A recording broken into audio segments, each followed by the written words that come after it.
IQ plus academy के current affair session में आप सभी का स्वागत है। इस वीडियो में हम लोग 28 अगस्त के सभी महत्वपूर्ण करंट अफेयर्स को देखेंगे जो कि हमारे आने वाले सभी एग्जाम्स के लिए काफ़ी इंपॉर्टेंट होंगे। तो चलिए हम स्टार्ट करते हैं। सबसे पहले हम देखते हैं कि हमने लास्ट क्लास में क्या पढ़ा था। पहला प्रश्न है, डैश को 2022 के पुलित्जर पुरस्कार के लिए चुना गया है किसे? फमीदा अजीम, ये बांग्लादेश से संबंधित है। विश्व जल सप्ताह 2022 का थीम क्या है? Seeing the unseen, the value of water. किस प्रौद्योगिकी संस्थान के शोधकर्ताओं ने गन्ने के कचरे से चीनी का विकल्प खोजने का नया तरीका निकाला है? IIT गुवाहाटी। भारत ने यूनेस्को की अमूर्त सांस्कृतिक विरासत सूची में अंकित करने के लिए किस नृत्य शैली को गरबा को इसमें यूनेस्को में की सांस्कृतिक विरासत सूची में अंकित किया गया है। अब अगला है, 11वीं बीज कांग्रेस 2022 को ग्वालियर में किया गया था। नेक्स्ट है, किस देश ने सेना के कर्नल अब्दुल्लाह मैगा को अंतरिम प्रधानमंत्री नियुक्त किया है? माली में इनको किया गया है। यूक्रेन के राष्ट्रपति को लिबर्टी मेडल 2022 दिया गया है। दक्षिण कोरिया ने दुनिया में सबसे कम प्रजनन दर का अपना ही रिकॉर्ड तोड़ा है। साथ ही रॉयल इनफील्ड ने अमूर्त संस्कृति विरासत को बढ़ावा देने और उनकी रक्षा करने के लिए यूनेस्को के साथ समझौता किया है। अनुराग ठाकुर ने अभी हाल ही में आज़ादी क्वेस्ट नाम से एक शैक्षणिक मोबाइल गेम ऐप को लॉन्च किया था। क्वेश्चन ऑफ द डे था, पूर्व राष्ट्रपति M वेंकैया नायडू ने किस पुस्तक का विमोचन किया है? न्यू इंडिया नाम से इन्होंने विमोचित किया है, पुस्तक को लॉन्च किया है। और अगर इसका पूरा नाम देखें तो ये 24 अगस्त को, पहले तो देख लेते हैं, ये लॉन्च किया गया और जिसका पूरा नाम है न्यू इंडिया सेलेक्टेड राइटिंग्स 2014 से 19। इसमें मेनली क्या है ना कि जो पूर्व पद्म विभूषण प्राप्तकर्ता और केंद्रीय मंत्री अरुण जेटली हैं, उन्हीं के कुछ संकलनों को इसमें लिखा गया है। 24 अगस्त 2022 को इनकी पुण्यतिथि थी, इसीलिए इस दिन इनको लॉन्च किया गया था। अरुण जेटली जी कौन थे? भारत सरकार के वित्त और कॉरपोरेट मामलों के मंत्री थे। स्टार्ट करते हैं आज का पहला प्रश्न। कौन लुसाने डायमंड लीग 2022 को जीतने वाले पहले भारतीय खिलाड़ी बन गए हैं? ऑफकोर्स नीरज चोपड़ा। इन्होंने जॉलिन थ्रो में फिर से एक नया रिकॉर्ड बनाया है और भारत के लिए गोल्ड को जीता है। इनका अगर हम देख लें रिकॉर्ड कितने का रहा, 89.08 मीटर का रहा और इन्होंने अपने पहले थ्रो के साथ लुसाने डायमंड लीग में जीत हासिल की है। लुसाने डायमंड लीग कहाँ पे आयोजित किया गया था दोस्तों?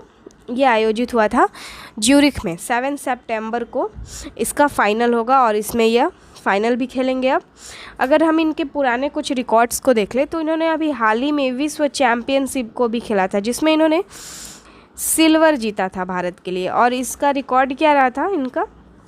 कई बार पूछ लिया जाता है कि कितने मीटर का थ्रो किया गया था, तो विश्व चैम्पियनशिप में अगर हम देखें तो इन्होंने 88.13 मीटर का थ्रो किया था।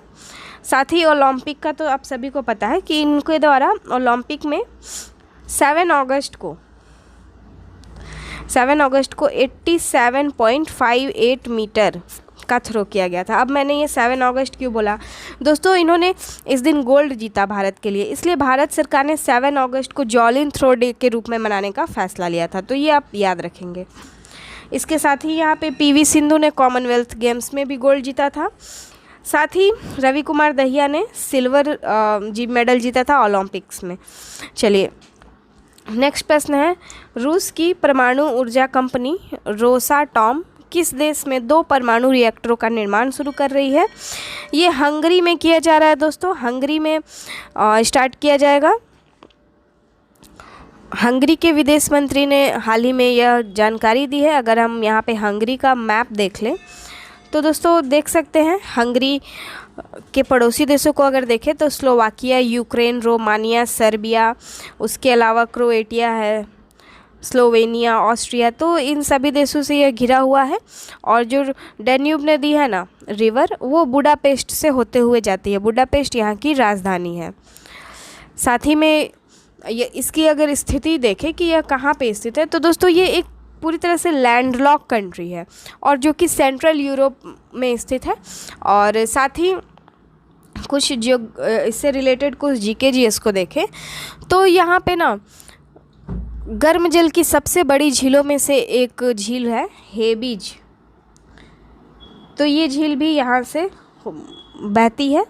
इसके अलावा अगर हम देखें तो यहाँ पे एक घास का मैदान है, कई बार एग्जाम में होटरबैगी, तो ये आप याद रखेंगे कि होटरबैगी कहाँ का है, ये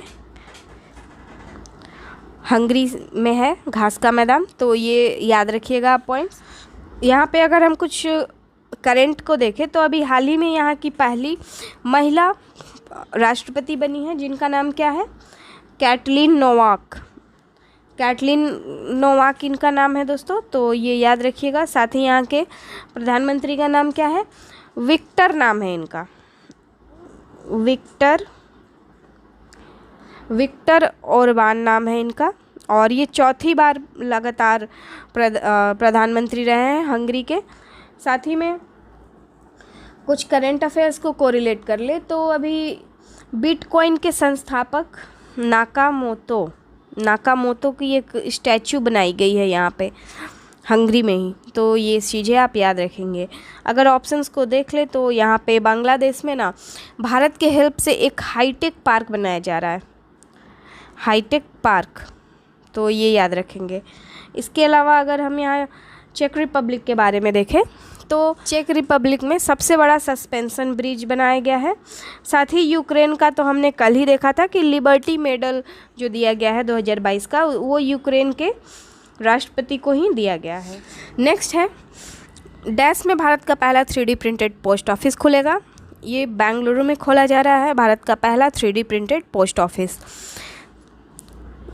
इसमें पोस्ट ऑफिस के एक पारंपरिक मॉडल के निर्माण पर खर्च की गई राशि को 1/4 तक कम करने की उम्मीद है। इसका निर्माण L&T के द्वारा किया जा रहा है, बेंगलुरु के हुलासुरू में होगा। साथ ही L&T वर्तमान में भारत के निर्माण के लिए 3D प्रिंटिंग तकनीक का उपयोग करने वाली एकमात्र कंपनी है। बेंगलुरु कर्नाटका की राजधानी है, तो हम सभी को ही पता है। अगर हम यहाँ पे कुछ ऑप्शंस को देखें कोरिलेट करके तो दोस्तों अभी हैदराबाद में ना अभी कुछ दिन पहले ही यहाँ के जो भी साइंटिस्ट हैं उन्होंने 3D प्रिंटेड आँख बनाया है, 3D प्रिंटेड कॉर्निया ऐसे करके, तो आप याद रखेंगे 3D प्रिंटेड कॉर्निया हैदराबाद के वैज्ञानिकों ने। साथ ही यहाँ पे IIT मद्रास के द्वारा ना एक 3D प्रिंटेड घर भी बनाया गया था, तो ये आप याद रखिएगा। अगर मुंबई की बात करें तो मुंबई में कुछ दिन पहले ही भारत का पहला ह्यूमनॉइड रोबोट बनाया गया था, जिसका नाम क्या रखा गया है, मानव। ह्यूमनॉइड रोबोट वो भी 3D प्रिंटेड का यूज करके ही बनाया गया है, तो ये याद रखेंगे आप। गाइज आने वाले समय में ना 3D प्रिंटेड का जो वैश्विक बाज़ार जो ग्लोबल मार्केट है ना वो 2024 तक $8 बिलियन का होने वाला है। और ये ना जो भारत सरकार की एक योजना है सभी के लिए आवास, जो कि 2024 तक देना है, उसमें बहुत ही ज़्यादा हेल्प करने वाला है। जो 3D प्रिंटेड घर बनेगा उसके माध्यम से जब इस योजना के साथ इसका इम्प्लीमेंटेशन किया जाएगा तो ये हमारे लिए बहुत ही यूज़फुल हो सकता है। तो आप लोग समझ सकते हैं कि अभी के टाइम में 3D प्रिंटिंग का कितना ज़्यादा महत्व है। चलिए स्टार्ट करते हैं अपने नेक्स्ट प्रश्न को। किस राज्य को बेस्ट माउंटेन हिल व्यू डेस्टिनेशन के लिए आउटलुक ट्रैवल अवार्ड्स 2022 का रजत पुरस्कार जीता है? तमिलनाडु ने इस पुरस्कार को अभी हाल ही में जीता है। तमिलनाडु राज्य में नीलगिरी और कानूर ने देश में बेस्ट माउंटेन हिल व्यू डेस्टिनेशन के लिए आउटलुक ट्रैवल पुरस्कार 2022 का रजत सम्मान जीता है। Eco tourism destination, best wildlife destination, best adventurous destination और बेस्ट फेस्टिवल डेस्टिनेशन, इन सभी को मिला के कुल 11 श्रेणियों में, यहाँ पे 11 श्रेणियों में इस पुरस्कार को दिया गया है। साथ ही अगर हम बात कर ले यहाँ पे नीलगिरी पहाड़ी की, तो दोस्तों ये नीलगिरी पहाड़ी ना सिर्फ तमिलनाडु में ही नहीं है, इसका हिस्सा कर्नाटक हो गया, उसके अलावा केरल हो गया, तो इन सभी से होकर ये आता है। और साथ ही इसकी अगर हम सबसे ऊंची चोटी की बात कर ले, सबसे ऊंची चोटी क्या है इसकी, डोडा बेटा। डोडा बेटा इसकी सबसे ऊंची चोटी है। और साथ ही यह किस तरह का पर्वत है? यह एक तरह का भ्रंश पर्वत है, यानी फॉल्ट माउंटेन है ये। तो ये भी आप याद रखेंगे। अब हम यहाँ पे ऑप्शंस को कोरिलेट कर लेते हैं। तो देखते हैं कि राजस्थान ने ना सौभाग्य योजना, एक सौभाग्य योजना है जिसके माध्यम से ना सौर ऊर्जा के आधार पर घरों का विद्युतीकरण किया जाता है। तो राजस्थान में ना इसमें टॉप किया है। सौभाग्य योजना के तहत घरों में सौर ऊर्जा आधारित विद्युतीकरण करने के मामले में राजस्थान फर्स्ट स्थान पे है। साथ ही अगर हम देख लें, यहाँ पे बात करें उड़ीसा की, तो दोस्तों उड़ीसा में ना मैंग्रोव प्रजाति के संरक्षण के लिए जीन बैंक बनाया गया है। यह पहला है भारत का। तो ये भी याद रखेंगे, किस लिए? मैंग्रोव प्रजाति के संरक्षण के लिए। साथ ही यहाँ पे असम आता है। तो ऑनलाइन बाढ़ रिपोर्टिंग प्रणाली को अपनाने वाला कौन राज्य है? तो ये असम ही है, ऑनलाइन बाढ़ रिपोर्टिंग प्रणाली। तो ये सारी चीज़ें आप याद रखेंगे। चलिए नेक्स्ट देखते हैं प्रश्न को। 5वां प्रश्न है, अनंतनाग झील को राष्ट्रीय महत्व का स्मारक घोषित कर दिया गया है। यह झील किस राज्य या केंद्र शासित प्रदेश में स्थित है? ये दिल्ली में स्थित है दोस्तों। आप देख सकते हैं इसको। दिल्ली राष्ट्रीय राजधानी क्षेत्र में मेहरौली के कुतुब मीनार के पास स्थित है ये, और इसको हाल ही में राष्ट्रीय स्मारक घोषित का गजट नोटिफिकेशन जारी किया गया है। अनंतनाग झील 1060 ईस्वी पूर्व है बनी हुई थी, और साथ ही में यह 11वीं सदी के तैमूर राजा अनंतपाल तोमर के द्वारा बनाया गया था। तो ये भी इम्पॉर्टेंट है। और इसके अलावा हम देखें तो राष्ट्रीय महत्व के स्मारकों को भारतीय पुरातत्व सर्वेक्षण के द्वारा यह दिया जाता है। अब यहाँ पे कुछ ऑप्शंस दिए हैं, तो देख सकते हैं ऑप्शंस को। गाइस, जो ये हरियाणा है ना, हरियाणा का राखी गढ़ी, जो राखी गढ़ी है, यहाँ के 2 टीलों को भी राष्ट्रीय महत्व का स्मारक घोषित किया गया है।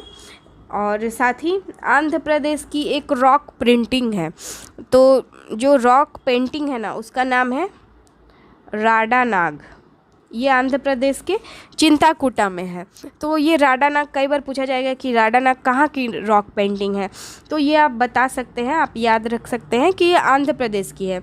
इसे भी राष्ट्रीय महत्व का स्मारक घोषित किया गया है। अब यहाँ पे लद्दाख का बात आता है। तो लेह में भी एक रॉक कला है जिसका नाम है अस्थल मुर्गी। अस्थल मुर्गी करके इसका नाम है। तो ये यहाँ का है, और इसे भी दिया गया है अभी हाल ही में राष्ट्रीय महत्व का स्मारक। और साथ ही में हिमाचल प्रदेश की एक कालेश्वर मंदिर है हिमाचल प्रदेश का, इसको भी राष्ट्रीय महत्व का स्मारक घोषित किया गया है। तो ये सारी चीज़ें आप याद रखेंगे। इसमें से कुछ भी आ सकता है एग्ज़ाम में, ज़रूरी नहीं है कि सिर्फ अनंतनाग के बारे में ही पूछा जाए। अब आइए हम देखते हैं अपने अगले प्रश्न को। डैश तक शून्य कार्बन उत्सर्जन के लक्ष्यों के लिए IOC 2 लाख करोड़ रुपए खर्च करेगा। तो ये कौन से साल तक करना है इसको? 2046। इंडियन ऑयल कॉरपोरेशन 2046 तक शुद्ध शून्य परिचालन कार्बन उत्सर्जन का लक्ष्य हासिल करने के लिए 2 लाख करोड़ रुपए का निवेश करेगा, और यह निर्धारित लक्ष्य 2070 तक शुद्ध शून्य उत्सर्जन तक पहुंचने के लिए भारत के अनुरूप है। यानी भारत ने अपना एक लक्ष्य रखा है कि 2070 तक ना इसे नेट जीरो हासिल कर लेना है, जो कार्बन उत्सर्जन है उसको पूरी तरह से जीरो कर देना है। तो इसमें यह काफ़ी हेल्पफुल रहेगा। 2 लाख करोड़ रुपए से अधिक के निवेश से कार्बन डाइऑक्साइड उत्सर्जन को कम करके 0.7 बिलियन मीट्रिक टन प्रति वर्ष करने की इससे हेल्प मिलेगी। तो आई होप आपको समझ में आया होगा। अब हम यहाँ पे कुछ ऑप्शंस को देख ले। तो हमने अभी भी पढ़ा कि 2070 तक भारत को नेट जीरो हासिल करना है। इसके अलावा अगर हम यहाँ पे 2030 का ऑप्शन देखते हैं, तो 2030 में क्या करना है? 500 गीगावाट रिन्यूएबल एनर्जी को प्राप्त करना है भारत को, 500 गीगावाट 2030 तक। अब आ गया 2025। तो 2025 में क्या करना है? सभी गांवों में ऑप्टिकल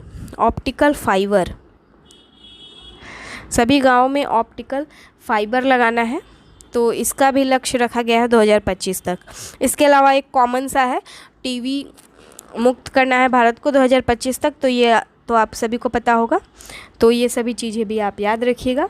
अब दोस्तों यहाँ पे ना 2047 तक भी भारत ने कुछ लक्ष्य रखा है, उसको अगर हम देखें तो अभी भारत को ना 2047 तक ऊर्जा स्वतंत्र बनाना है। और साथ ही में एक और इसका है, HFC के उपयोग में 80% तक का कमी लाना है 2047 तक। तो ये पॉइंट भी आप याद रखिएगा, बहुत ही इम्पॉर्टेंट है, बहुत बार एग्जाम्स में पूछे गए हैं। नेक्स्ट प्रश्न देखते हैं, किसे रक्षा अनुसंधान एवं विकास संगठन का अध्यक्ष नियुक्त किया गया है। तो अभी हाल ही में समीर होगा, यहाँ पे सुधीर नहीं, समीर वी कामत को बनाया गया है DRDO का अध्यक्ष। आप देख सकते हैं इन्हें अध्यक्ष नियुक्त किया गया है। और इन्होंने किसका जगह लिया है, सतीश रेड्डी का जगह लिया है इन्होंने। और ये प्रश्न पूछा भी गया था एक बार 66 BPSC में पूछा गया था कि DRDO के अध्यक्ष कौन है, तो ये पॉइंट आप याद रखेंगे। अब हम देखें कि ऑप्शंस को देख लें तो यहाँ पे राजेश वर्मा कौन है, अभी हाल ही में इन्हें ना राष्ट्रपति द्रौपदी मुर्मू का सचिव नियुक्त किया गया है। और बात करें आशीष कुमार चौहान की, ये कौन है, NSE यानी नेशनल स्टॉक एक्सचेंज के CEO हैं।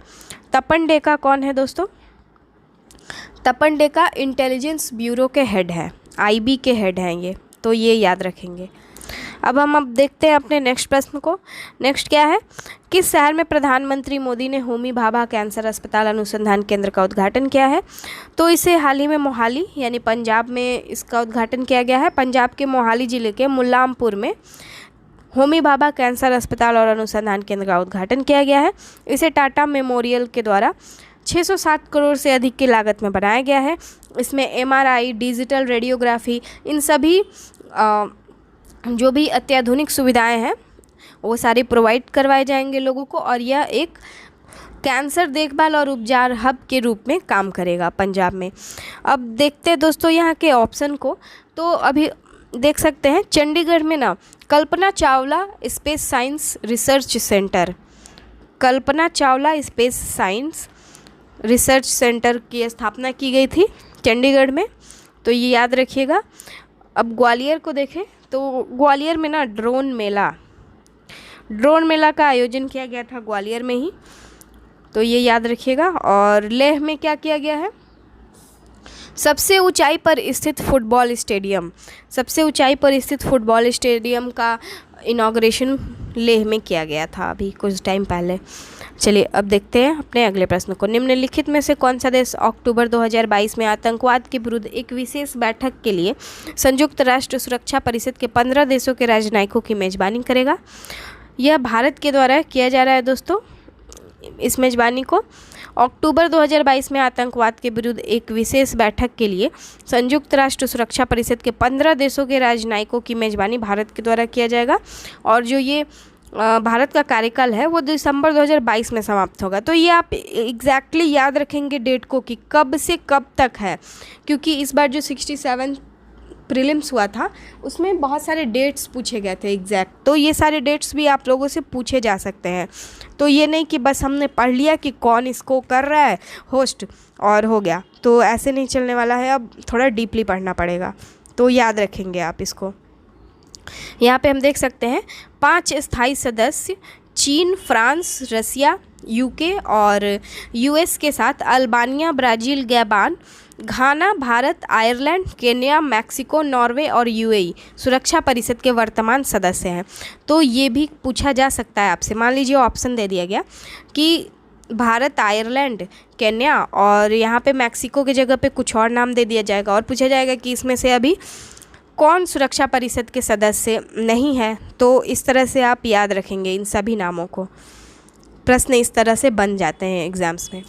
अब यहाँ पे हम देख लें ऑप्शंस को। तो दोस्तों स्पेन के मैड्रिड में ना नेटो का शिखर सम्मेलन हुआ था, 32वां नेटो शिखर सम्मेलन आयोजित किया गया था स्पेन के मैड्रिड में। बात आती है यहाँ पे रवांडा की। तो रवांडा में अभी हाल ही में क्या किया गया था, यहाँ पे किगाली है ना जो रवांडा में, यहाँ पे 26वां राष्ट्रमंडल शासनाध्यक्षों का बैठक किया गया था। तो ये भी आप याद रखिएगा। नेक्स्ट क्या है, जर्मनी। तो दोस्तों जर्मनी में ना 48वां G7 का सम्मेलन हुआ था, तो ये भी याद रखेंगे। अब यहाँ पे नेक्स्ट क्या है देख लेते हैं। शोधकर्ताओं की एक टीम ने भारत और किस देश में लंबी उंगलियों वाले चमगादड़ों की एक नई प्रजाति की खोज की है? इसे श्रीलंका और भारत देश में ही किया गया है। आप देख सकते हैं इस तरह का दिखने वाला चमगादड़ है कुछ। भारत और श्रीलंका में इसकी खोज की गई है। इसकी एक नई प्रजाति है। इसका नाम क्या रखा गया है? मिनीऑप्टेरस फिलिप्सी। तो ये भी याद रखिएगा। लंबी उंगलियों का चमगादड़ परिवार मोनीऑप्टेरस से संबंधित है और दुनिया भर में लगभग 40 प्रजातियों में से एक बड़े समूह का हिस्सा है। सबसे पहले मेघालय में मोटे अंगूठे वाला चमगादड़ को भी खोजा गया था, तो इसका नाम क्या था? ग्लिस्कोपस। तो ये भी याद रखेंगे आप। और साथ में ग्लिस्कोपस ही नहीं है, मेघलायानस भी है, यानी मेघालय को यहाँ पे ऐड करके रखा गया है। ये जो दो ऐसे नाम रहते हैं ना दोस्तों, तो एक इसके जीनस और एक इसके स्पीसीज को यहाँ पे बताता है। ये बॉटनी में पढ़ने को मिलता है। चलिए अब ऑप्शन को यहाँ पे कुछ प्रजातियों की खोज के बारे में बात की जा रही है, तो हम देख लेते हैं कि अभी हाल में कुछ कौन कौन सी नई प्रजातियों को भारत में स्पेशली खोजा गया है।